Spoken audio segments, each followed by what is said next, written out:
Je suis Nasson Payinyenga, journaliste à HK6 Télévision.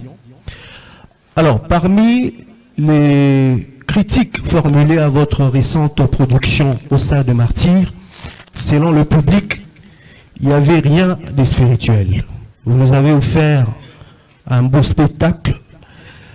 Il y avait pas, les gens n'ont pas adoré comme il se devait. Vous n'avez pas fait l'appel aux âmes. Alors, quelle serait votre réaction face à ces critiques? Mais aussi, est-ce que vous promettez au public de Lubumbashi, si bien évidemment ces critiques s'avèrent vraies, est-ce que vous promettez au public de Lubumbashi d'améliorer pour le stade Kibasa Meliba? Alors, par rapport à la deuxième question, on dit qu'il y a eu, il n'y a pas eu un côté adorateur et tout ça. Après, vous savez, tout dépend de la conception de l'adoration. Il y a des chantres parmi nous ici, gloire à Dieu. Vous savez, pour nous, au Congo, l'adoration, c'est fermer les yeux, prendre les micros avec ses deux mains, verser une larme. Avant de commencer, il faut dire « Oh my God !» Et puis, tu chantes, mais la chanson doit être douce. C'est ça l'adoration, pour nous. Mais moi, c'est pas ça, ma conception de l'adoration. Tant que mon cœur monte et offre un sacrifice devant l'Éternel, pour moi, c'est déjà l'adoration. Je peux même ne pas chanter, juste acclamer. Pour moi, c'est de l'adoration. Je peux ne pas acclamer, juste danser. Pour moi, c'est l'adoration. Alors, celui qui dit qu'il n'a pas adoré, je ne dirais pas qu'il était dans la distraction. Je dirais simplement que c'est notre responsabilité à nous, les pasteurs. Les pasteurs sont dans la salle. Le peuple a besoin d'être enseigné.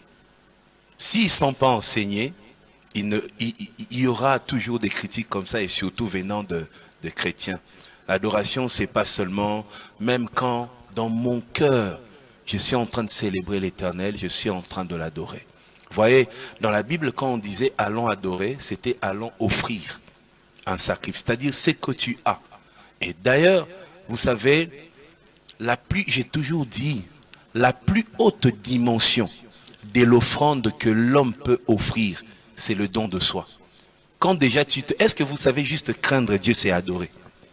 La Bible dit, offrez vos corps un sacrifice vivant et ça sera pour vous un culte. Donc c'est-à-dire, dès que je crains Dieu, je suis déjà dans l'adoration. Le problème, ce n'est pas le public. Le problème, c'est nous, les pasteurs. On n'a peut-être pas enseigné ces choses, mais voici maintenant, là c'était ma réponse pastorale. Permets-moi de te donner ma réponse artistique.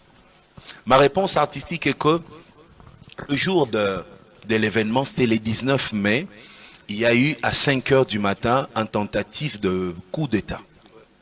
Alors, à 11 h, juste, les gouverneurs de Kinshasa avaient décidé d'annuler le concert. Il y avait un communiqué officiel, les presses ont relayé, le concert était annulé. Alors, à 14 h, le gouffre, les VPM, bon, ceux qui dirigent le pays sont concertés, ont dit non, il faut qu'il y ait concert. J'ai reçu l'appel, Pasteur Moïse, à 14 h, là, les stades étaient déjà en train de se remplir. Ils m'ont dit, il y aura concert. Alors, j'arrive au stade, le VPM lui-même, Peter Kazadi, arrive aussi au stade, entre dans ma loge où j'étais, il me dit, Pasteur, arrête ceux qui chantent la première partie. Il faut qu'ils arrêtent, que toi tu montes rapidement sur le podium et que tu fasses juste 1 h 30. Dans ma loge, on a discuté avec lui personnellement.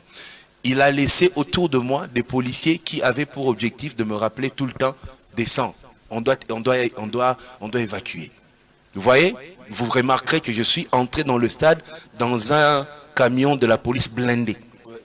C'était pour la sécurité, c'était pas pour les spectacles. Parce qu'il y avait, voilà tout ce que vous savez. Alors, déjà, la plupart de ceux qui étaient prévus pour la première partie ne l'ont pas fait. Parce que je devais interrompre ça pour que je chante. Au bout d'1 heure, sous le podium là, il y avait des policiers, je pense minimum 20, qui me disaient, pasteur, il faut qu'on te fasse sortir. Et il y avait même des rumeurs de couvre-feu. Alors j'ai intervenu, j'ai fait ces concerts, mais seulement 30% de ce que j'avais prévu. Vous me connaissez, je n'ai fait jamais un concert sans le piano. Vous remarquez qu'il y avait un piano sur le podium, mais que je n'ai pas joué. C'est parce que j'avais que 1h30. Donc, c'est-à-dire, je ne parlerai pas de l'adoration, comme ceux qui disent, mais je parlerai plutôt des chansons douces. Ok? Les chansons douces n'ont pas été chantées, parce que la partie du spectacle, le spectacle devait prendre 2h30, et je n'ai fait que 1 heure. Mais ici, le pasteur Diambila, il m'a promis son piano. Et ici, je suis là pour une récupération. Wow. Je vais utiliser les termes qu'il faut parce qu'il y a de jeunesse sportive, remontada. Je suis là pour un remontada, mon frère. On va faire pas l'adoration comme eux pensent, mais il y aura ce moment où je chanterai Natielayo motema. Natielayo. Donc les chansons douces seront au rendez-vous. L'adoration était déjà au rendez-vous. Après, y a-t-il eu les saluts des âmes? Il y a de vidéos où je l'ai fait. Mais je regrette, je le dis encore, si vous pouvez m'écouter, je regrette que je sois à Lubumbashi en train de me justifier pour l'appel aux âmes. Moi, je suis pasteur d'une église. Il y a de pasteurs autour de nous. Pasteur, est-ce qu'il y a de pasteurs ici? Il y a au moins 15. Voilà. Pasteur, dites-moi que toutes les personnes qui fréquentent vos églises, toutes ces personnes sont venues grâce à un appel au salut. Pas forcément. Les pasteurs, vous êtes d'accord avec moi? Moi, je suis pasteur, il y en a qui ont rempli mon église juste parce qu'ils ont écouté ma chanson. D'autres même viennent dans des églises, même pas parce qu'on a prêché, réponds-toi, juste parce qu'on a prêché la foi. Vous voyez, j'étais en train de m'entretenir avec celui qui produit cet événement. Il est dans le business, il va partout dans le monde pour enseigner le business. Je lui ai demandé là, il m'a dit, mais pasteur, derrière ces enseignements de business, tu ne peux pas croire combien se sont convertis. Il enseigne le business. Ça aussi, pasteur, c'est notre responsabilité à nous deux. Ce n'est pas la faute du peuple. Nous, on les enseigne comme ça. Que pour que quelqu'un se convertisse, il faut absolument qu'on dise, écoute, fais ceci, tout ça, donne ta vie à Jésus. Il y en a qui se convertissent grâce aux chansons. Il y en a aussi un problème, je ne sais pas, une maladie, et il décide de donner sa vie à Dieu. Il y en a qui sont venus dans des églises sans qu'il y ait l'intervention d'un pasteur. Dieu lui a parlé dans un songe. D'autres, c'est juste une conviction. Vous voyez, j'avais fait un appel au salut, mais même si je ne l'avais pas fait, je ne quitterai pas ce podium avec un sentiment de regret que je n'ai pas. Non, en chantant, quand je chante, il y a des âmes qui sont touchées, des vies changent. Je chante depuis des années. Combien d'hommes j'ai rencontré un jour, j'arrive à Brazzaville. Il était à mes côtés. Je tombe je prêchais dans une église et un pasteur a tout fait. Il était à 6 heures. Chaque jour à mon hôtel, il veut me voir. J'ai dit, mais je ne suis pas venu pour lui. Il insistait tellement. Le frère qui est là est sorti pour le voir. C'est un pasteur centre-africain qui a implanté son église à Brazzaville. Et comment il a implanté? J'arrive dans son église, il me cède la plus grosse chaise là. J'ai dit, mais c'est trop d'honneur pour moi. Il me dit, mais c'est toi mon père spirituel. J'ai dit, comment ça? Il me dit, mais je me suis converti grâce à tes chansons et aujourd'hui je suis pasteur. Et ce n'était pas une petite église.